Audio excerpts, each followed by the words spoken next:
উনি হচ্ছেন টিকটকের পর্দাশীল পুরুষ। তার পর্দা করার পিছনে সবচেয়ে বড় কারণ হচ্ছে তিনি এতই সুন্দর যে উনাকে দেখলে মেয়েরা প্রেম করার জন্য পাগল হয়ে যায় আর হিজলারা তার পিছন মারতে পাগল হয়ে যায়। চলো তার পর্দা উঠিয়ে তার সুন্দর মুখটা দর্শন করি।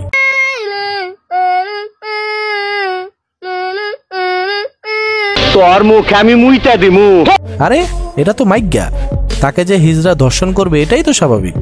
আরে এরা কারা, কোত্থেকে এলো এরা? Brad Pitt, Tom Cruise, Leonardo DiCaprio, এদের মতো কেন বলেন না আপনারা? সবাই শুধু শাকিব খানের মতো বলে, একটু হলিউডের সাথে কম। বন্ধুরা দেখছো কি ভিডিও বানাইছে? আসলে কি সবাই তাকে এই রকমের কমেন্ট করে? চলো তার কমেন্ট বক্স থেকে সেরা 5টি কমেন্ট তোমাদেরকে পড়ে শোনাই। মিথিলা ইসলাম লিখছে, কি পরিমাণ পাপ করলে এইসব ভিডিও সামনে আসে।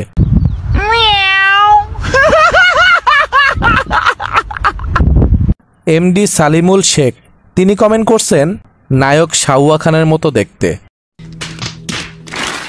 আজিজ ভাই কমেন্ট করছেন, ভাই আপনি যদি লিঙ্গটা ফেলে দেন আরো জোশ লাগবে। এনএইচ হামিম ভাই কমেন্ট করছেন, দুনিয়াতে এরাই সুখী মানুষ, নেই কোনো ব্রেন নেই কোনো টেনশন। সঠিক বলেছেন, আপনার বুদ্ধি ভালো। আর ভাই এই কমেন্টটা তো আমার ফেভারিট একটা কমেন্ট। সে একটা ছন্দ লিখছে, মা বলেছিল মেয়ে হবে আর বাবা বলেছিল ছেলে হবে, তাই দুজনের কথা মিলিয়ে কন্ডম দুর্ঘটনায় এমন মাগি এর জন্ম, ধন্যবাদ দিয়ে লজ্জা দিবেন না।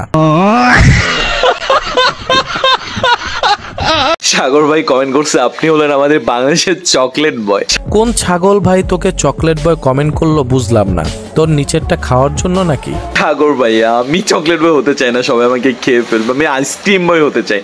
যে ছাগল ভাই কমেন্ট করছেন চকলেট বয়, এখন যান, সে এখন আইসক্রিম হতে চায়, তারটা চেটে দেন। বন্ধুরা মাইজ্ঞা কাকে বলে জানো? যেসব ছেলেদের মধ্যে মেয়েদের প্রতি আকর্ষণ থাকে 20% এবং ছেলেদের প্রতি 80%, তাদেরকে মাইজ্ঞা বলা হয়। তাকে কেন মাইজ্ঞা বললাম ভিডিও দেখতে দেখতে আশা করি তোমরাও বুঝে যাইবা। আমাদের চ্যানেলটি সাবস্ক্রাইব করো বন্ধুরা, খেলা এখনো বাকি আছে। এই ভিডিওটি খেয়াল করে দেখো, মাইজ্ঞার বাচ্চায় আবার পুরুষত্বের প্রমাণ দিতেছে, ওর বাসটা চাইপা চাইপা। এগুলো নাকি আইডল। অবশ্য যেসব মেয়েদের ব্রেন পুটকিতে এবং হিজড়া ও সমকামী পুরুষদের জন্য তুই আইডল, আর যারা সুস্থ মানুষ তাদের কাছে যা, জুতায় গু লাগায় পিটাইব।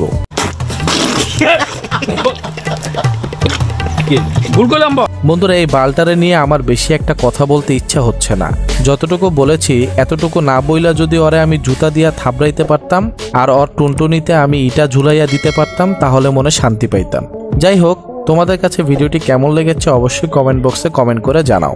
ভিডিওটি বেশি বেশি শেয়ার করে দাও এবং আমাদের চ্যানেলটি সাবস্ক্রাইব করতে ভুলো না নেক্সটে আরো ভিডিও পাওয়ার জন্য। ধন্যবাদ।